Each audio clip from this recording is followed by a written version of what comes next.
working the latest angle. Peter? Well, it is the 4th of July weekend, and that means a lot of people go camping, including the media. I'm not kidding.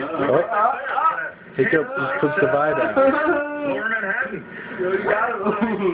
Half mount, half guard. DSK watch spot here on Franklin Street, where each day brings shocking new revelations. Shih versus New bombshells bursting in the Dominique Strauss-Kahn case. The New York Post reports the hotel maid who accused DSK was a hooker who kept working as a prostitute at the Brooklyn Hotel, where she was protectively placed by prosecutors. In an exclusive report, the Post says the woman was well aware of Strauss-Kahn's VIP status, and the paper